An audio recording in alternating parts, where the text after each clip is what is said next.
People didn't do funerals during attacks, but I think the city is getting back to its normal way, and people who have been lost are going to be remembered by their family members. People are stunned that this is seemingly all over after just 12 days, and that Iran is prepared to maintain this ceasefire, given what was obviously a very humiliating 12 days for the regime, first with Israel attacking and controlling the skies above Tehran, seemingly with impunity.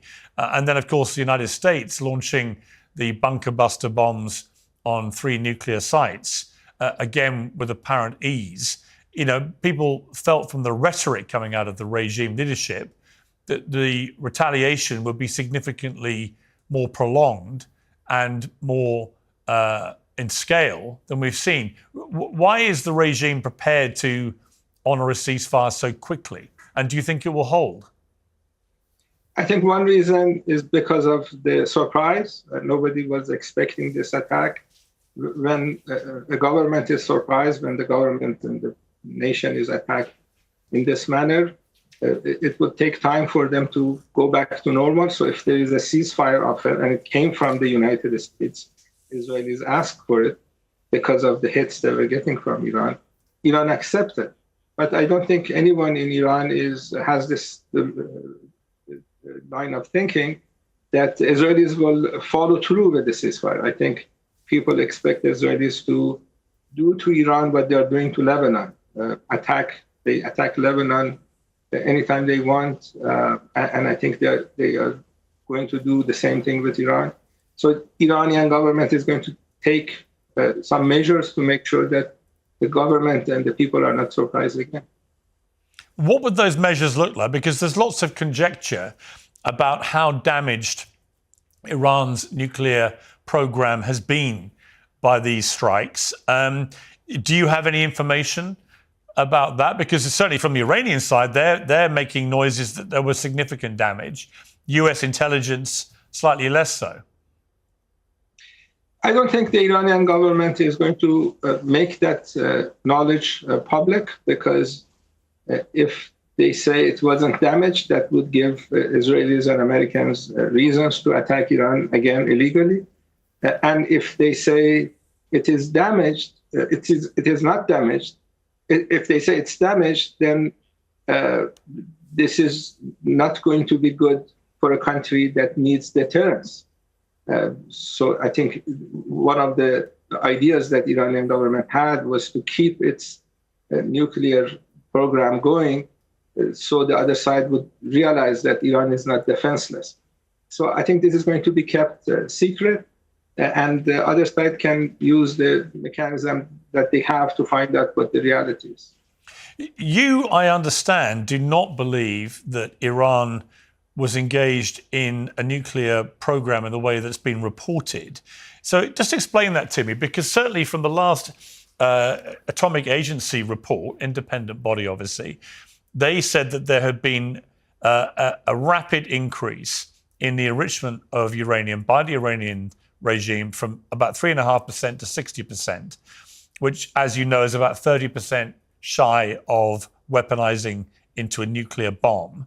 And that is the pretext on which Israel attacked and then America attacked. And obviously many people have views that Israel had planned this for a long time. That may well be the case. But they certainly used this report as evidence of a rapid expansion of the enrichment of uranium, with bigger stocks enriched to higher levels, way higher than would be needed for civilian usage.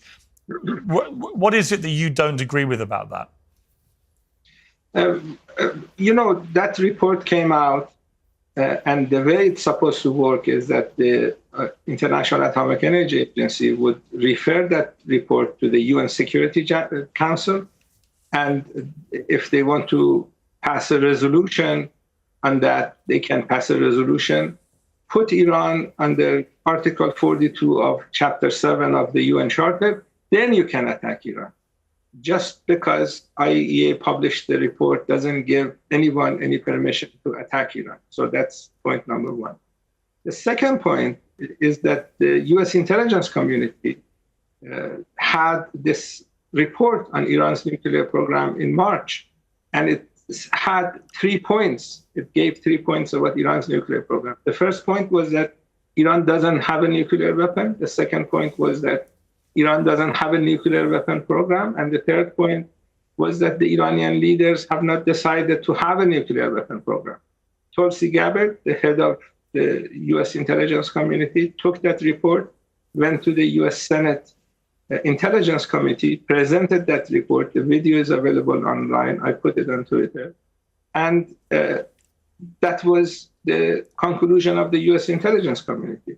The director of the International Atomic Energy Agency, Rafael Grossi, had been doing a lot of interviews in the last few days, saying the same thing, saying that with all the inspections that IAEA had, they never found any nuclear weapon program in Iran. They said that Iran is enriching at 60%, but that doesn't mean that you have a nuclear weapon program. But they did also, just to jump in there, they did also say that the Iranian regime had gone out of its way to hide information and was not being fully cooperative in inspections and so on. So again, if you're Israel or the United States, you have a situation of everyone agreeing the uranium's been enriched to a very high level, with no real explanation as to why, other than it appeared to be on the progression path to weaponization to a nuclear bomb. And secondly, you've got the Iranians who are in charge of this, obfuscating, hiding, not being completely transparent about it. And it was that, I think, double-pronged element to this report, which was what triggered the alarm bells. Enough about 9 to 5. What about the most important bit, the 5 to 9? It should be the most comfortable part of your day, and today's sponsor can help. Cozy Earth's bamboo sheets are temperature regulating and designed to wick away both heat and moisture so you can sleep several degrees cooler. They're soft, breathable, and guaranteed to give you a more comfortable night's sleep. They also have high-quality breathable clothes for all-day luxury. You can try it all risk-free with Cozy Earth's 100-night sleep trial and a 10-year warranty. If you don't love their products, you can return them hassle-free, but trust me, you won't want it. Luxury shouldn't be out of reach. Go to CozyEarth.com and use code PIERS, P-I-E-R-S, for up to 40% off. Cozy Earth's best-selling temperature-regulating sheets, clothes, and more. You will feel the difference on the very first night. That's CozyEarth.com, promo code PIERS. Stay cool. Yes, if you're Israel, you don't have any respect for international law. You're killing 25 children on a daily basis in the last 20 months in a genocide. Yes, if you're Israel, you would find any excuse to attack Iran. But you are not Israel. You are a British journalist, a very famous one.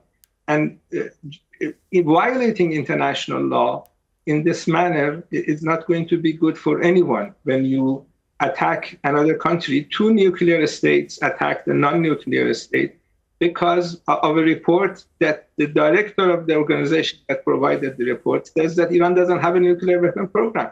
And, the budget of IAEA is $35 million. $22 million out of that is used to inspect Iran. Iran is the most inspected country in the world by IAEA. But you know the reason for that, don't you? And the reason for that is self-evidently because Iran has for a very long period of time been the main sponsor in terms of money and weaponry for Hezbollah, the Houthis, Hamas, a variety of terrorist groups who are wedded to the elimination of Israel. With pride, Iran has been a supporter of the Palestinian cause with pride. They are resistance organizations. But terrorism isn't resistance, is it? They don't do terrorism. They don't do genocide. They want to free their land. The same thing that British people. Yeah, but you've accused the Israelis of genocide, but actually, Hamas openly talks in a genocidal way of wanting to get rid of Israel. That is the purest personification of genocide. If Israelis had followed the Oslo Agreement, the agreement that they signed, you would not have October 7th. You would have peace. The problem that Israelis have is that they want to eliminate a nation. It is not possible. It's not going to happen, even if you do genocide. The Palestinian nation will live, and Netanyahu will go to jail because he's under an indictment by international courts. But you don't dispute that Iran has supported those three groups? With pride, with pride. It's an honor for Iranians. You know, when there's a genocide. Were you proud about October the 7th? We are proud of supporting Hamas because they're a liberation organization. I understand that, but were you proud of what they did on October the 7th? Yes, I think. You were proud of what they did? Murdering Holocaust survivors, grandparents, babies, incinerating people, attacking hundreds of people at a music festival? You were proud of that? These are Israeli talking points. A lot of civilians. They're not talking points, they're facts. Army. No, it's not a fact. It's fake news. A lot of civilians were killed by the Israeli army because they were shooting at anybody that was moving. 3,000 members of Hamas came over the border in multiple waves, at multiple points, and attacked any Israelis that they came across. They set fire to people in their homes. They brutally murdered hundreds of music goers at a festival. The bodies were found. It's undeniable. They kidnapped 256 people, including Holocaust survivors and babies. I mean, these are not disputable facts. Just because you survive Holocaust, that doesn't give you permission to occupy other people's land. We have very few civilians in occupied Palestine, both male and females, serve in the Israeli army. And when you do to Palestinians what Israelis have done, then you shouldn't be surprised if the Palestinians fight back. This is very normal. But terrorism isn't resistance or fighting back, it's terrorism, whoever's doing it. And I've been very critical recently of what the Israeli government has been doing in Gaza in the last few months. I think it's crossed any line of self-defense. However, the idea that you are prepared to say on camera that you are proud of what Hamas did on October the 7th is frankly disgusting. Thank you very much. It's disgusting for the British government to be supplying the genocidal regime with weapons. That is disgusting. Okay, we'll leave it there. Professor Azadi, thank you for joining me. Thank you. Well, we'll return now to the vexed debate about US involvement, Israeli influence and the moral case for war on Tehran. We've seen a lot of Dave Smith on Uncensored recently. Not that there's anything wrong with that. Dave's always welcome here. He's back for another debate today because his co-panelist, while discussing debate ideas with our producers, said these words: "It has to be Dave Smith. The man has so much influence and he's so wrong on every level. The world needs to understand why every one of his points is garbage." So I may as well take the next hour off. But joining me for what I think will be a fascinating discussion on an imperative subject, Elica Lebon, the Iranian-American attorney and activist, and Dave Smith, libertarian commentator and the host of Part of the Problem. Let me just start, before we go any further, Elica, just with a response to my interview there with Professor Izadi in Tehran, which was actually reasonably, civilized, normal, until the end, when he brazenly said he was proud of what Hamas did on October the 7th. And at that point, I realized he was a complete lunatic. But what did you feel listening to it? I'm glad the world's finally realizing what we've been knowing for the past 46 years. But ultimately, you just have to look at their talking points and realize the ridiculous hypocrisy of it. Wasn't his whole thing that Palestinians have been oppressed and therefore it is their moral obligation and everyone's moral obligation to attack Israel? Well, by that same logic, what they're doing to Iranian people, lynching them, torturing them, blinding them, then by that logic, the entire world should be bombing Iran right now. So how can you speak out of both sides of your mouth saying that this type of oppression justifies not just military intervention, but terrorism? But you don't think anything should happen to you while you're doing this to your own people. And that's how you know it's a bluff. That's how you know it was never about Palestinian people. It was never about oppression. These are not people who care about oppression. These are the enforcers of oppression who weaponize oppression in order to gain legitimacy in their attacks on Israel.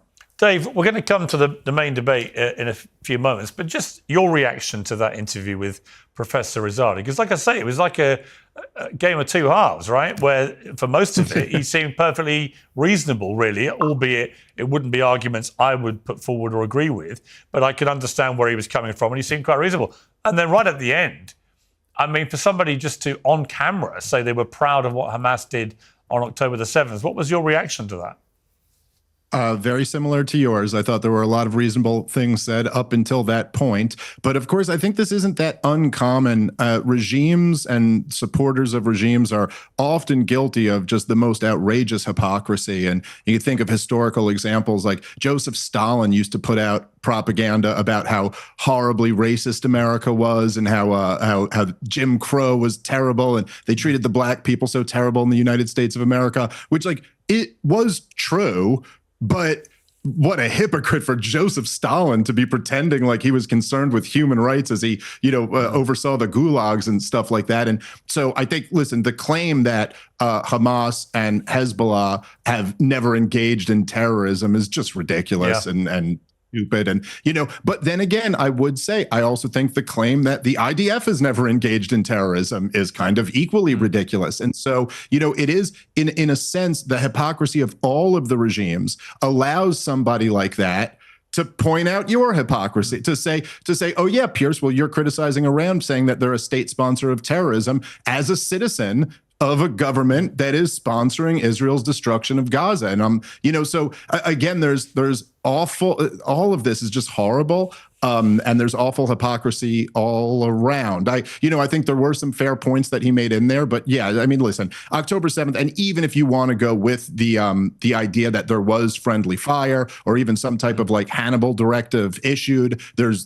been people who have done deep dives into this, and there is some evidence that some people died that way, but there's just no question that Hamas crossed the border and killed a lot of innocent people. And as I've been saying to you since I've been on your show, Piers, I just think it's horrible when people downplay that, and it does nothing but undercut their. Yeah, I agree. I mean, if all you do is focus purely on the GoPro footage that Hamas broadcast to the world, if that's all you do, you see exactly the horror that they perpetrated. All right, Elica, you wanted to come on, but specifically with Dave Smith, you think he's wrong about absolutely everything. So just outline your main complaints about Dave Smith. I don't have an outline, but I think I can just go off of everything that he says. In this example, you correctly pointed out what the Soviet Union was doing. You correctly pointed out that they would use these kernel of truths as part of their disinformation campaigns. But the question is, what were their disinformation campaigns rooted in? Well, we know what the entire, communist agenda was, and that was demoralization of the West, in order to sort of gain this traction internally within the West so that they would overthrow their own government. So the whole point of Soviet disinformation and ideological subversion was to convince people that the West and Israel was the source of all evil in the world. All of the KGB defectors have said the same thing. Yuri Bezmenov, Mikhail Pachepa. But the way they talk about how this is achieved, they talk about demoralization. And demoralization is the point where you can no longer tell truth from fiction. You can no longer tell right from wrong. And what happens when you reach that stage? You start making moral equivalencies between liberal democracies and terrorists and autocrats. So when you say there, yes, I do see that the Islamic Republic are terrorists, but I don't see how other liberal democracies are not terrorists as well. That is exactly the ideological subversion which you correctly identified, but don't see how it's a part of your own talking points. Dave? No, that's just a talking point yourself there. I mean, it's just not true. I know that the defenders of Israel often like to use this term moral equivalency, but it's just made up and doesn't apply to what I'm saying at all. I mean, if I were to say that I in no way ever said that the society of Iran is identical to the society of Israel, or that the people or the citizens of that country both enjoy the same amount of liberty, I've never said there are massive differences. Listen, I would say that American society, certainly within America, was far superior to Iraqi society under Saddam Hussein. But you can say that and also say that George W. Bush launched an illegal war in Iraq. These things aren't contradictory at all. And so what I'm talking about is, let me finish. What I'm talking about here is that the IDF is committing acts of terrorism. And so you can say it doesn't count when a government does it, but there's no objective moral standard to that. So I'm not making an equivalency between anything. I'm just pointing out that these two groups both have committed terrorism. And so in the same sense that you could point out how two people have both committed the same crime, that is not the same as saying those two people are identical in every way.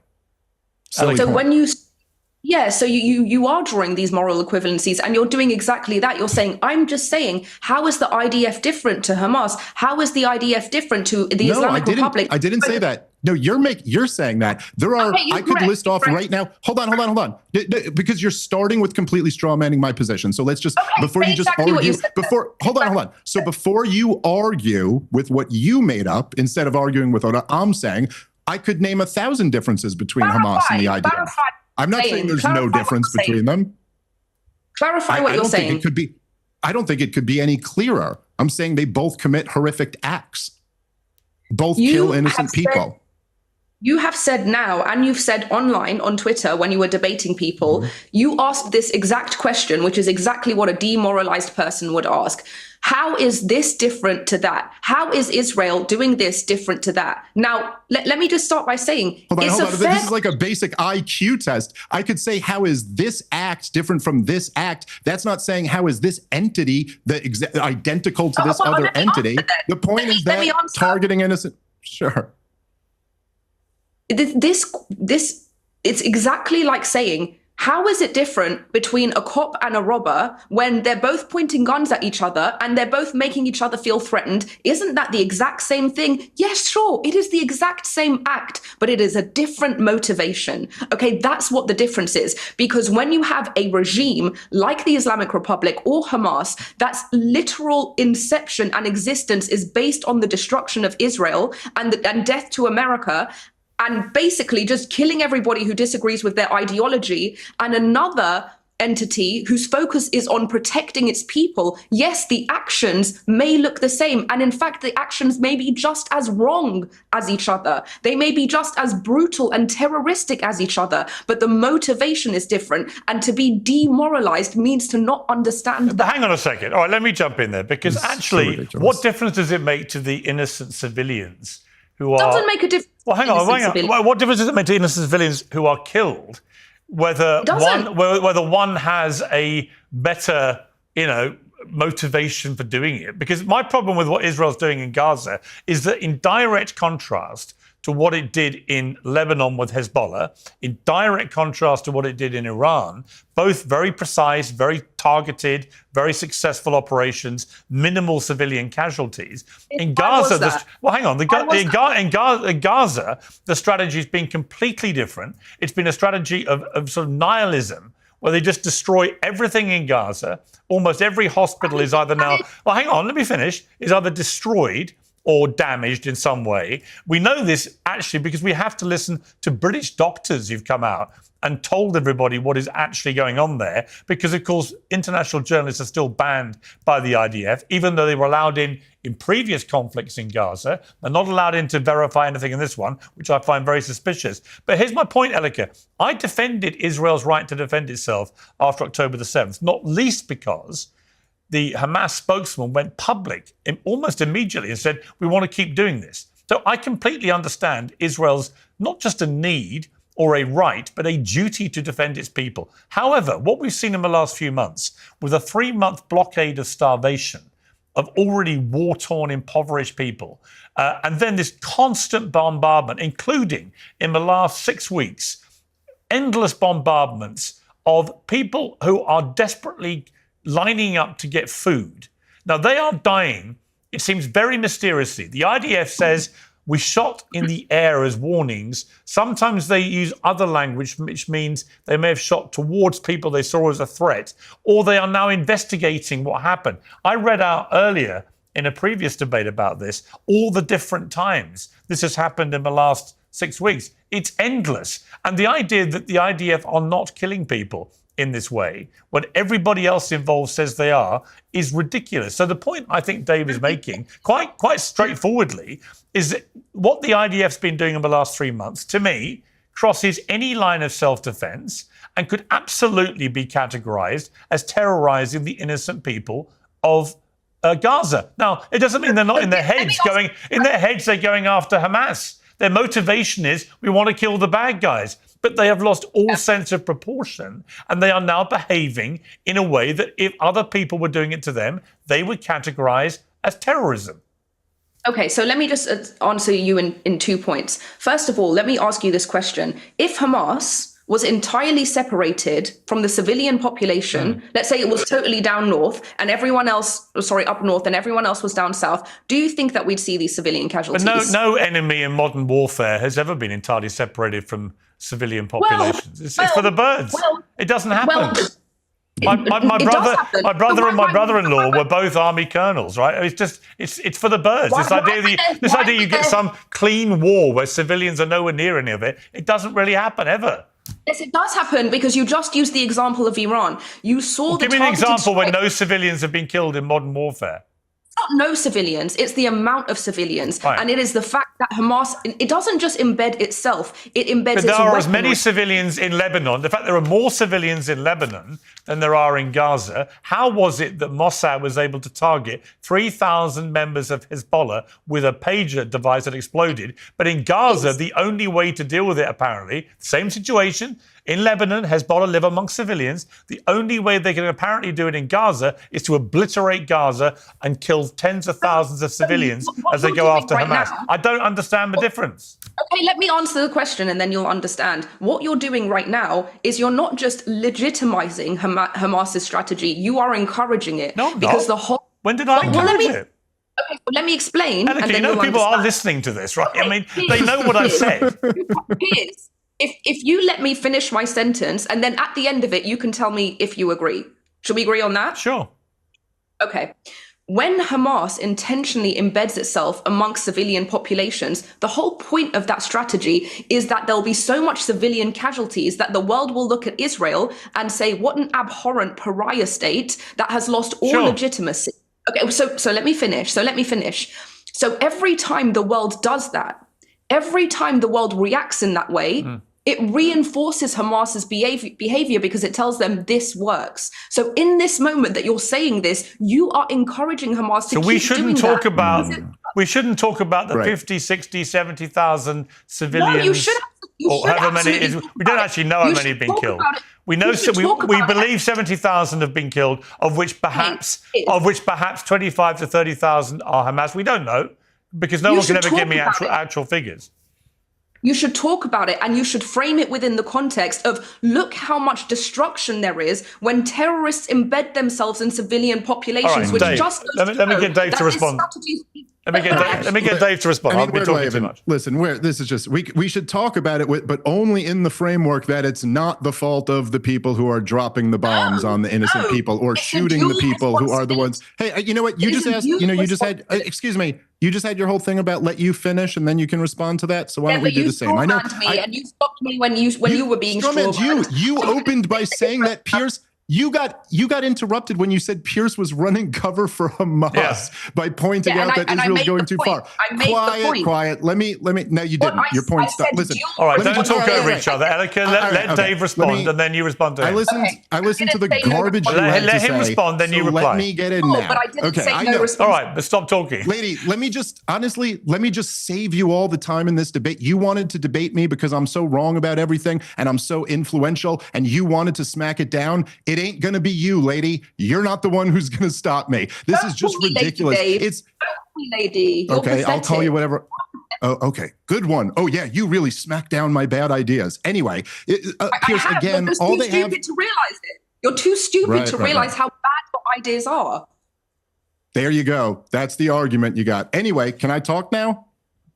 Sure. Okay. So Pierce, as always, it's just the same thing on repeat here, right? So the defense is to go, but look, the motivation of Israel is pure. The motivation of everybody else is evil. Even though obviously what Israel is doing is objectively torturing women and children to death as they die with their bones crushed under rubble. But also, Pierce, don't let it mess with you that at the highest levels of the Israeli government, they've kind of told you what their motivations are here. I mean, the South African case that they brought to the International Court of Justice was like 90% just direct quotes from Israeli leaders. The prime minister himself referred to them as Amalek when talking to the military. You got the finance minister, the defense minister bragging about how nobody's getting any food for a 3-month period, bragging that not 1 ounce of grain will get into Gaza. I mean, I'm sorry. This is obviously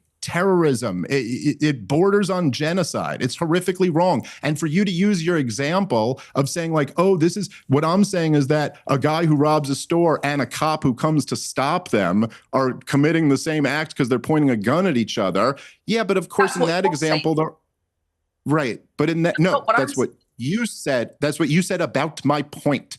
And it was really dumb. Because in that example, there aren't innocent people being slaughtered. Yeah, and it kind of is. If there were, it would still be different. Okay, so Elica, let me ask you a question, which is this. Are you comfortable with everything that Israel's done in the last 3 months? No, I've always said that there should be dual criticism, and that's exactly what my problem has been this whole time. Everybody's criticizing Israel, which is fair, but why isn't anybody criticizing the reason why Gaza looks like this? Because Hamas has decided to embed itself. They are, though. I mean, I couldn't have been more critical of Hamas going back 20 months. I mean, I still am now. I think they're a despicable terror group. Well, they're a despicable terror group who committed one of the worst terror attacks of modern times. I mean, it's your earpiece maybe wasn't working for the whole first 5 minutes of this, where me and Pierce both agreed that the previous guest was ridiculous to downplay Hamas's crimes and that they had committed horrific acts of terrorism.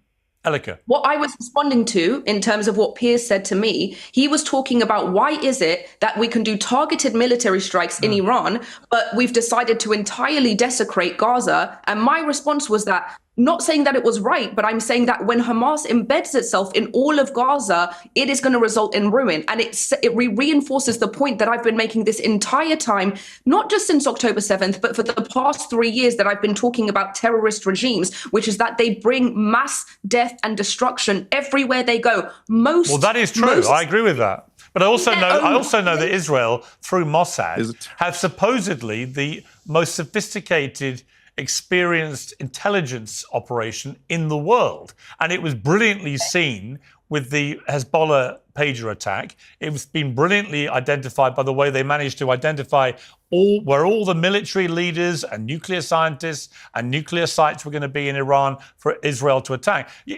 From a purely military perspective and intelligence perspective, Israel did an extraordinary job, both with dealing with Hezbollah and the Iranian regime. However, it does just beg the obvious question.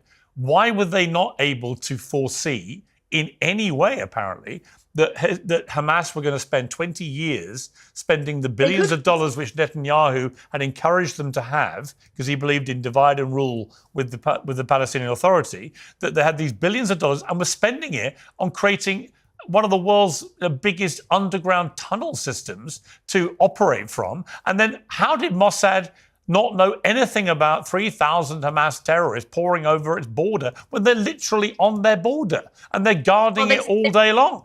So I just cannot understand how this could have happened.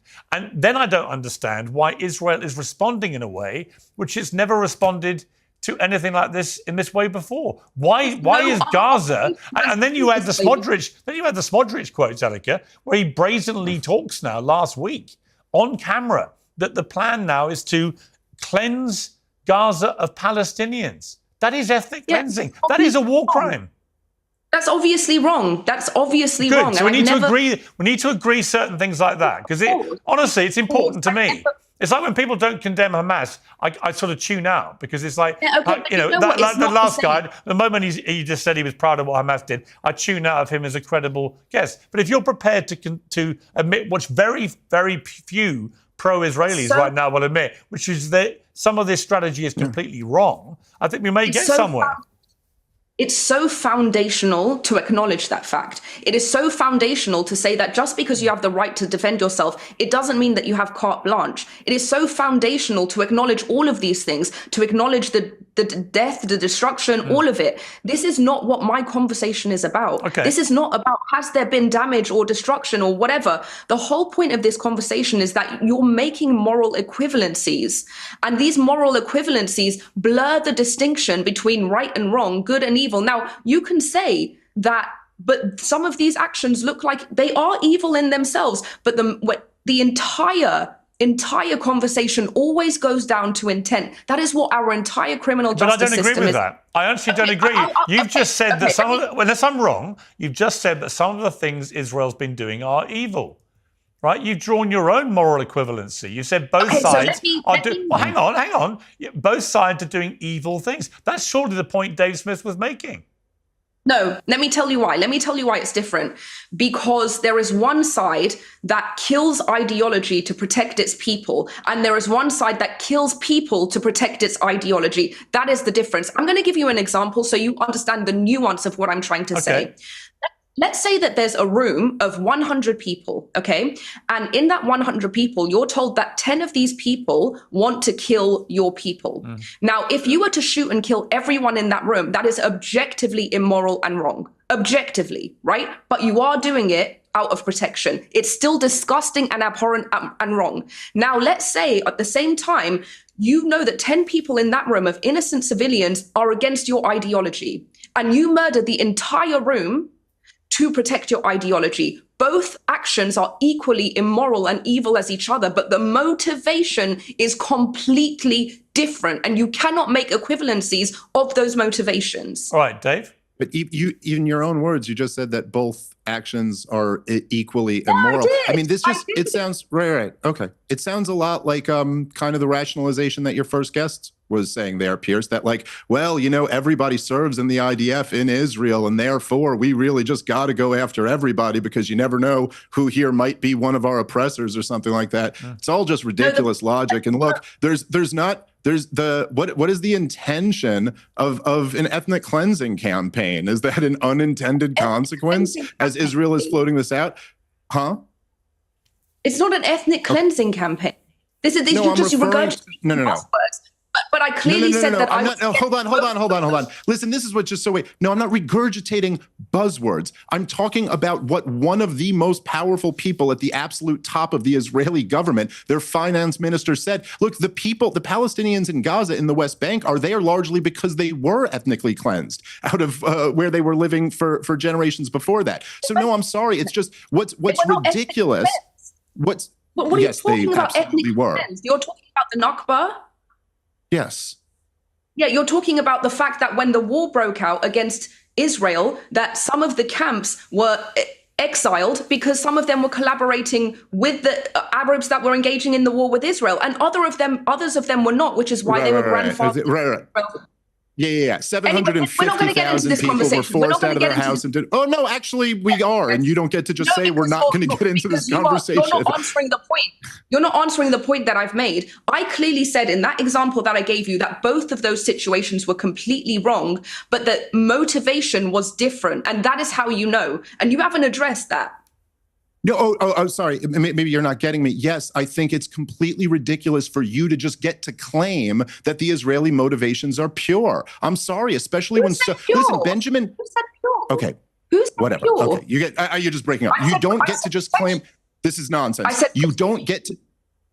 Oh my God, you just have nothing except nonsense and interrupting me. Okay, so when Benjamin Netanyahu goes to the United Nations a couple of weeks before October 7th and has Greater Israel on a map where all of Gaza and all of the West Bank are Israel, I'm sorry, why is it that you just get to give him the assumption that the motivation here wasn't to destroy Gaza, ethnically cleanse it, and annex it, as they're openly talking about doing right now? Now, I'm sure there's some people in Israel who don't have those motivations. I'm sure there are some people in Hamas who maybe just wanted to have a two-state solution. But still, when the overwhelming motivations of the leadership are this impure, I don't think you get to say, oh, there's a major difference because one side's motivation is purely just to get the bad guys. Okay, let's just pivot. Hang on a sec. I want to pivot to Iran because, Dave, you on 22nd of June, and I've obviously talked to you on the show as well around this period, you posted on X, Donald Trump's now launched an illegal war of aggression against Iran. The risk of an absolute catastrophe is very high and the benefits are non-existent. Worst of all, he did it on behalf of a foreign government against a country who posed no threat to us. Now, as things stand, it looks increasingly like Trump brought all this to an end with targeting 3 nuclear strikes with the B-2 bunker buster bombs. We don't know the scale of the damage, but even the Iranians are saying significant. And the war appears to be now at a ceasefire stage after 12 days, which is being kept and held, which I'm astonished by. Trump has no desire, he's made it clear, to put any boots on the ground or to affect any America-driven regime change. I think he was misinterpreted when he first talked about that. I think he meant an organic regime change possibly happening a la Syria in December, but we don't know. But that was my take on what he said. But he certainly clarified that now as he doesn't want Americans to force it. What is actually wrong with what has happened and unfurled here?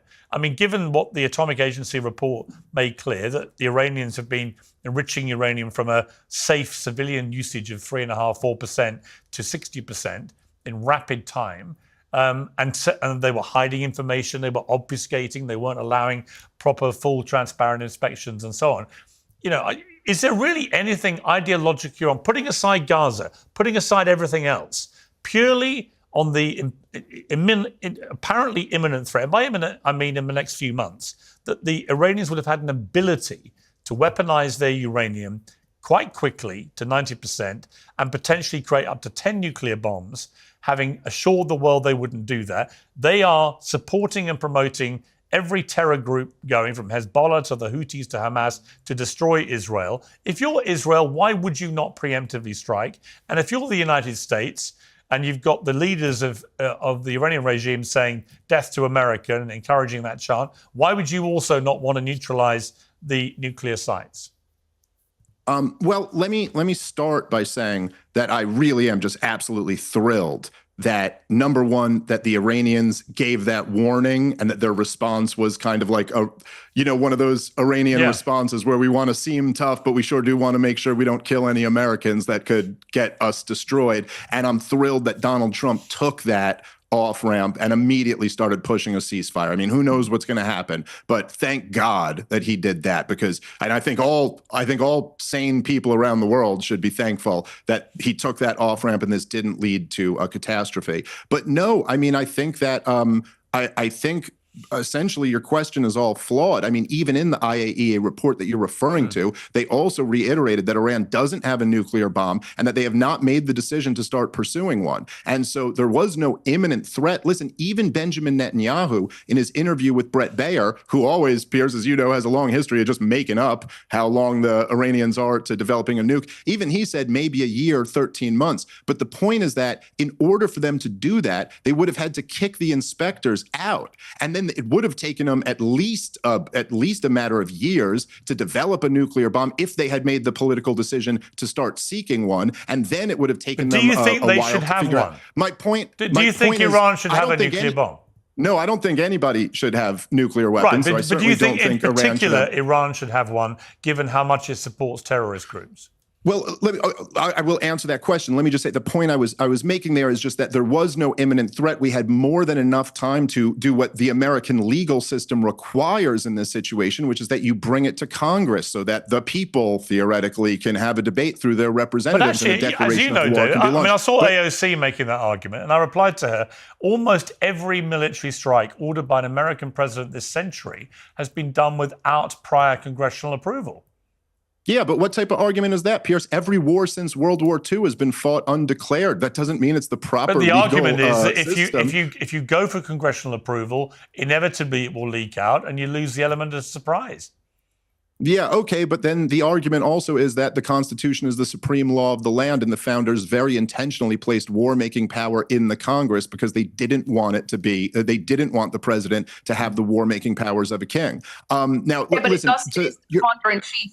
Can make military strikes as well. It just can't declare war.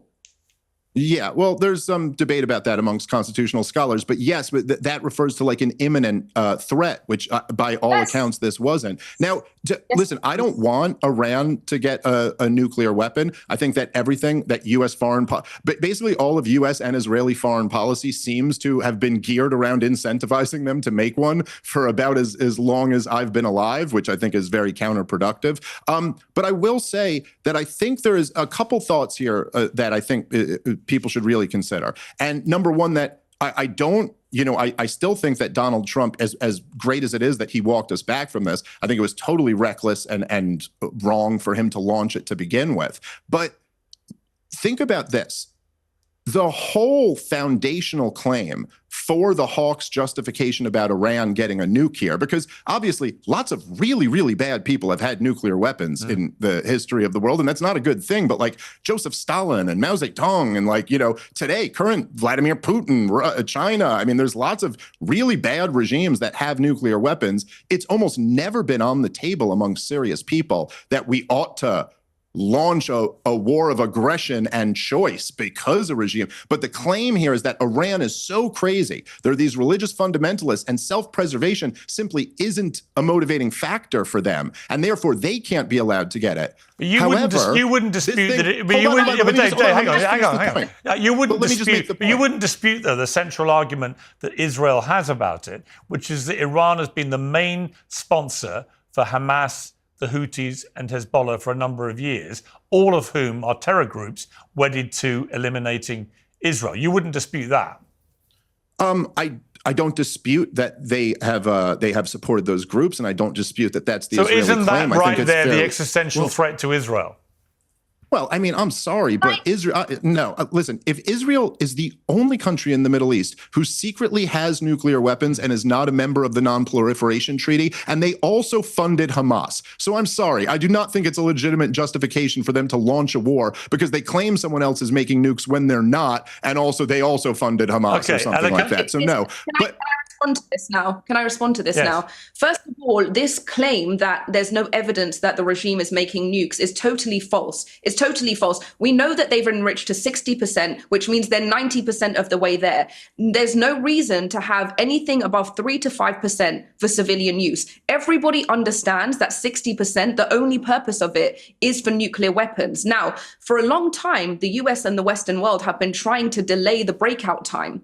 That was the whole point of the JCPOA and all of these other deals, was that we know that they're months away, right? That's why you keep saying, oh, they've been months away for years, right? But they've been trying to extend the breakout time from months away to at least a year away for the past 10 to 15 years. So actually, everybody is fully aware that the regime has always been months away from developing nuclear weapons. Now, second of all, again, it's making these moral equivalencies between the United States or different countries or Israel or whoever having nuclear capabilities. What you're talking about here is a regime whose fundamental motto, its entire basis of existence, is death to Israel and death to the United States. That is what it stands for. That is what its leaders chant on a daily basis. That is what school children have to chant in the playground before they start school every day. Death to America, death to Israel. Every day, their strategy is how do we destroy the United States and how do we destroy Israel? Now, when you have an expansionist ideology that has eschatological beliefs about the end of the world and the end of Israel, and the desire is to proliferate and export its ideology of velayat faqih, not just to the Middle East, but to the entire world, and you say, I don't understand what's the difference between them having nukes and others having nukes, that is just profoundly misguided. Second of all, I didn't say that.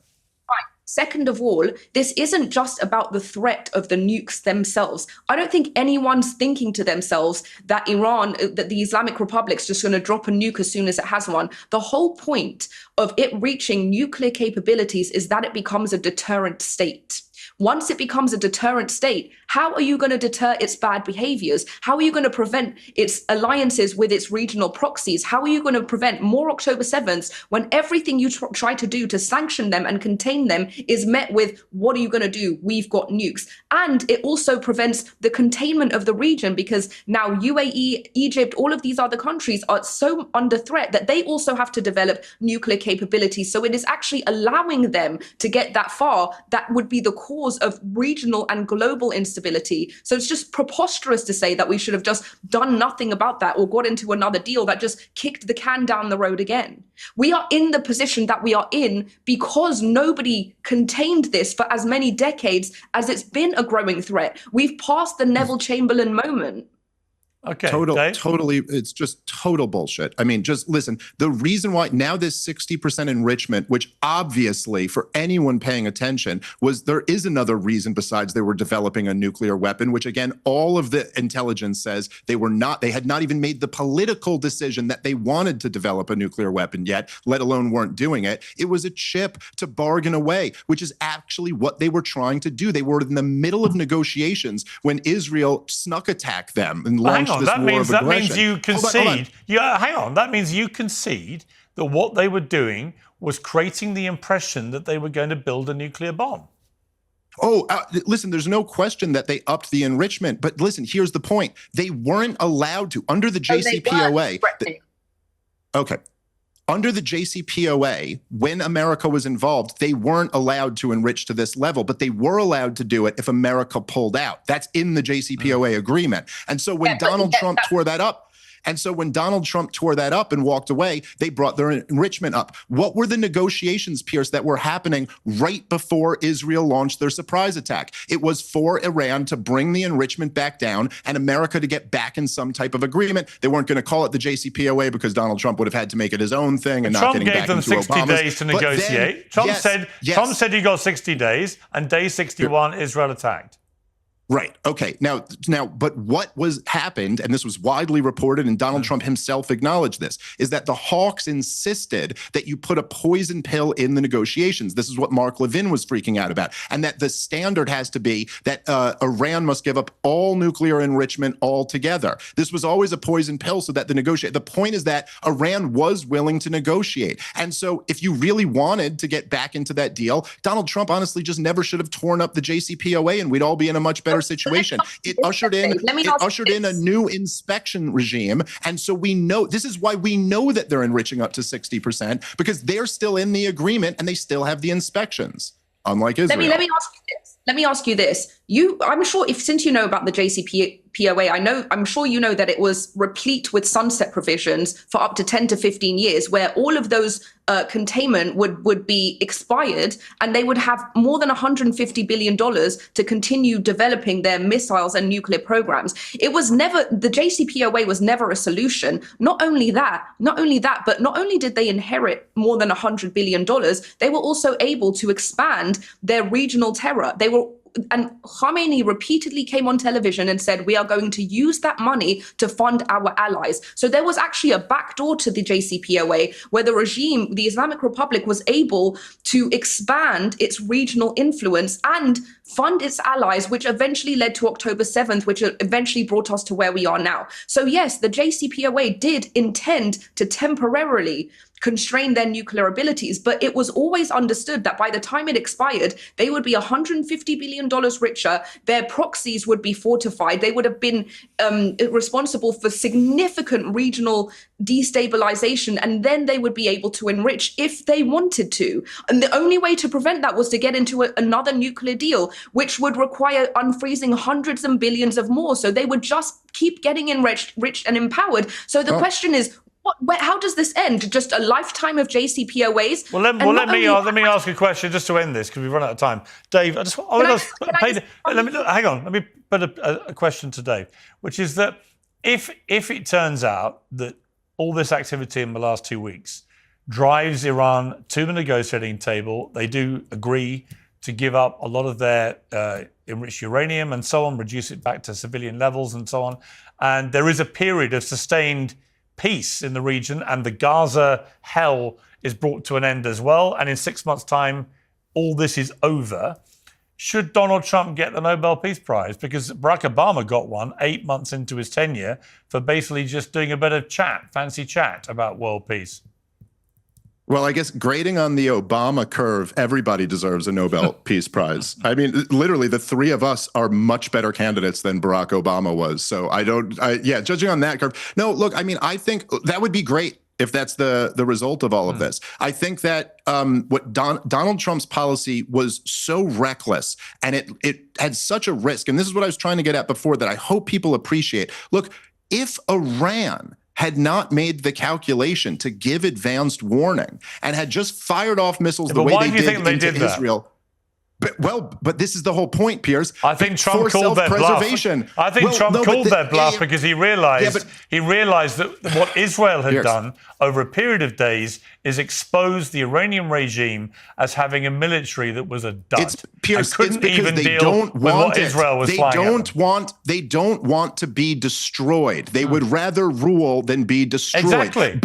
But the point is that we put this in the hands of the Iranian government. If they hadn't done that, we may have had to launch a full regime. What would Donald Trump have done if 50 or 100 Americans had been killed in an Iranian attack? Well, thankfully, that has not. We risked a catastrophe. Thankfully, that hasn't happened because Iran was so panicky, they actually gave prior warnings to everybody to make sure it didn't happen. So maybe they're not such a scary threat after all. Well, that's an interesting point if you take away their nuclear weapons. Elica, final word to you, very quickly. Yes. Okay. Your whole point, this whole conversation and everything that you've been saying online is that Israel is engaging in terrorism, ethnic cleansing, all of these things that you claim to be against. And yet you are so happy to engage in these deals that enrich the Islamic Republic and its machinery of oppression to hang and lynch and torture women. So if you're so against what Israel is doing, if you're so against funding what Israel is doing, why are you so happy to fund this regime in its domestic and regional terror by the same means of empowering them with money through the diplomatic? I know, it's crazy. It's almost like I'm opposing war across the board. You're opposing war by actually supporting all of these wars. Why would that be? So you're opposing war, like by first of all instigating more war down